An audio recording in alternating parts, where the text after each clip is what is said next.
I'll never forget my first day on the job as a rabbi. Shachris was called for 6:15 in the morning, and I walked in 1 minute late. The digital atomic clock on the wall read 6:16. When I walked into shul, I was in for the shock of my life. I noticed that most of the elderly members of the congregation were already sitting wrapped up in their talis and tefillin, waiting to start davening. And I remember thinking to myself, what's going on? My name is Yoeli. I grew up Hasidish, and where I come from, 1 minute late is still a half hour early. I quickly put on my talis and tefillin and davened. After davening, I remember a 90-year-old man walked over from the back of the shul, came over to me and introduced himself as Amram Deutsch. He welcomed me to the shul, congratulated me on my new position. And then he said to me, Rabbi, I noticed that you were late this morning. Rabbi, it really hurts me to watch people come late to davening. Please, try to be on time tomorrow. I was so ashamed and so embarrassed.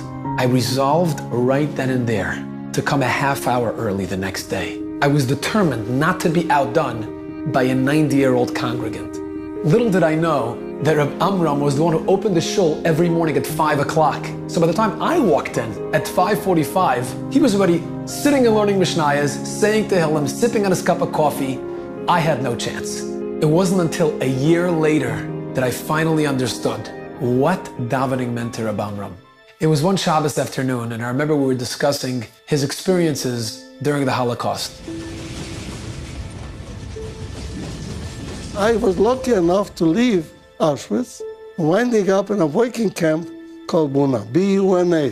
I don't ever forget the letters, Arbeit macht frei. He was forced to share a wooden plank at night with 3 other inmates. To survive the freezing and frigid cold winter nights, they took turns sleeping in the middle so they can warm each other with whatever body heat they had left. On the right-hand side, and a friend of mine, he says, Amram, I'm going to share a secret with you, but not the other two.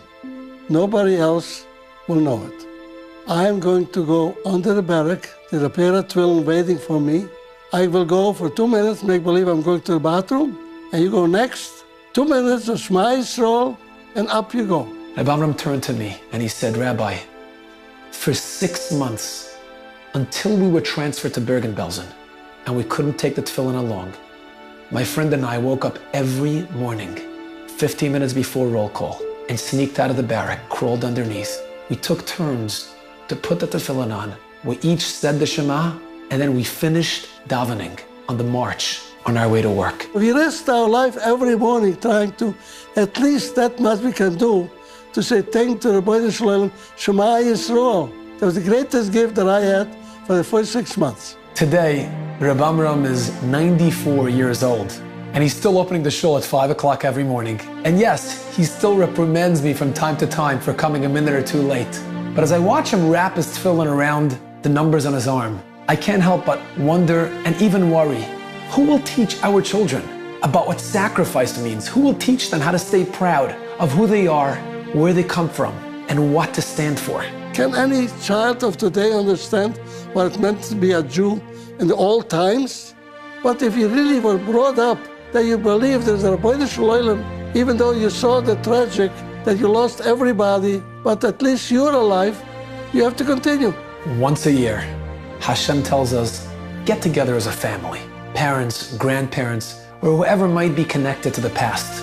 Become curious, ask them questions, because before we pull into the busy road of life, we have to look back, check our rearview mirror, and make sure that we get into the right lane.